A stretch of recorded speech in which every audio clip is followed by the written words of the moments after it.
دہلی شہر میں ایک ایماندار سوداگر رہتا تھا۔ ایک دن دو چور سوداگروں کے بھیس میں اس کے پاس آئے۔ انہوں نے اپنا تعارف چین کے سوداگروں کی حیثیت سے کرایا اور اس سوداگر سے کہا، ہمارے پاس چند ہیرے ہیں، ہم آپ کے بہت شکر گزار ہوں گے اگر آپ ان کی فروخت کا انتظام کر دیں تو۔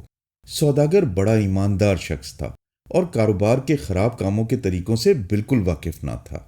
حسب معمول سوداگر نے کہا، ہیرے خریداروں کو دکھائے بغیر تو فروخت نہیں ہو سکتے، تم ان ہیروں کو میرے پاس چھوڑ دو، تو میں ان ہیروں کے مناسب خریدار تلاش کروں گا۔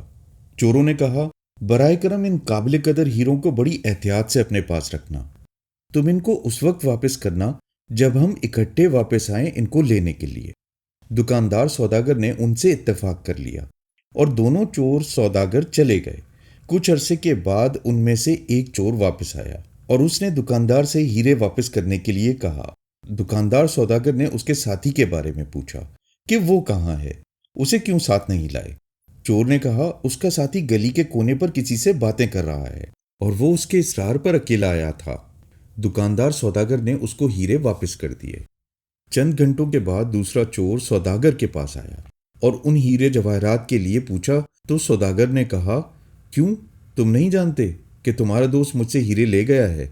میں نے تمہارے بارے میں اس سے دریافت کیا تو اس نے بتایا کہ تم گلی کے کونے پر کسی سے باتیں کر رہے ہو اور یہ تمہارے اصرار کی وجہ سے میرے پاس ہیرے لینے آیا تھا۔ دوسرا چور بڑا ناراض ہو گیا اور چیخو پکار کرنے لگا اور بولا، میں اس وقت تک نہیں جاؤں گا جب تک ہیرے واپس نہ کر لوں۔ کیا میں نے تمہیں نہیں کہا تھا تمہیں اس وقت تک ہیرے ہمیں واپس نہیں کرنے چاہیے تھے جب تک ہم دونوں اکٹھے لینے نہ آتے؟ آپ نے میری عدم موجودگی میں ہیرے اس کو دیے کیسے؟ آپ کو ہر حال میں میرے ہیرے واپس کرنے ہوں گے۔ سوداگر نے نرمی سے کہا، تم گلی کے کونے پر تھے جب تمہارا دوست ہیرے واپس لینے کے لیے آیا۔ مگر دوسرا چور دوبارہ غضبناک ہو گیا اور وہ چیخا، اس لیے کہ میں گلی کے کونے پر نہیں تھا، میں نے اس کو ہیرے حاصل کرنے کے لیے نہیں بھیجا تھا۔ گرما گرم دلائل سوداگر اور چور کے درمیان واقع ہوئے اور چور کسی حالت میں بھی ہیرے حاصل کیے بغیر جانے کے لیے تیار نہ تھا۔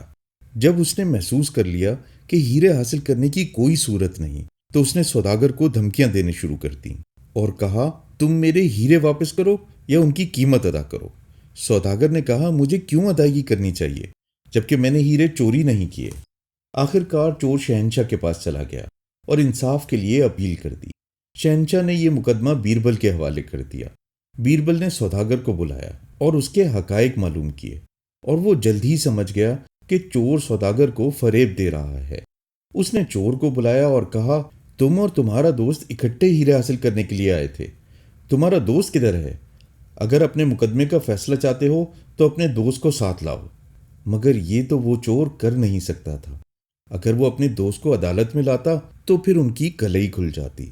اس طرح بیربل کے سامنے وہ شرمندہ ہو گیا اور اس نے معافی مانگی اور اس نے عدالت سے فرار اختیار کر لی۔